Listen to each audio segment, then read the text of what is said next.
we're going to start area, or figuring out how to find area. And first I want to talk about what area is. So area is the amount of two-dimensional space something takes up. Right? Area is the measure of two-dimensional space. Area is the amount of two-dimensional space something takes up. Exclamation point. So we generally define the amount of space something takes up as a 1 by 1 square is the most simple way of thinking about it. So if this is a 1 by 1 square, the amount of space it takes up is 1 square unit. Right? If this is 1 centimeter and this is 1 centimeter, this is 1 times 1, 1 centimeter squared is how we would label that. So that's generally how we define area.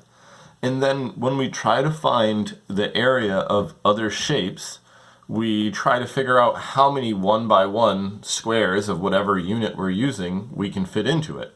So here is a somewhat poorly drawn rectangle. So in this case, right, it has, let's imagine it's roughly a centimeter. Let's imagine it has a 4 centimeter length and a 2 centimeter width. So notice I can count the 1 by 1 square units in it, right? 1, 2, 3, 4, 5, 6, 7, 8, right?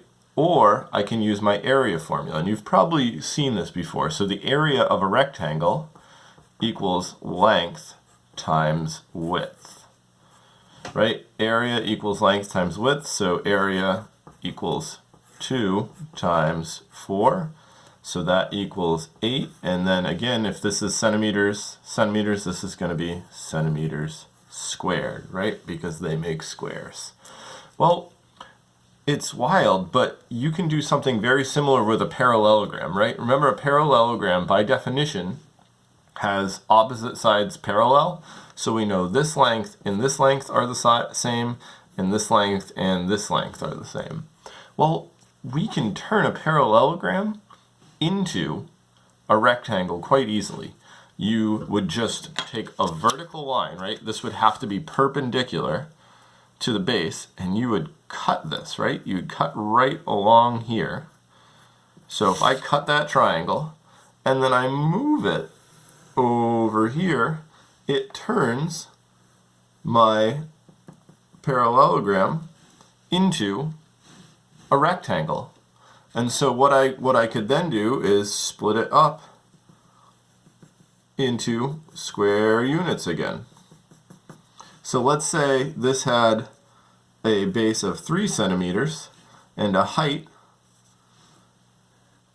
of 2 centimeters, right? Notice you don't need the measurement of this slanted line, you need the measure of the height, this perpendicular.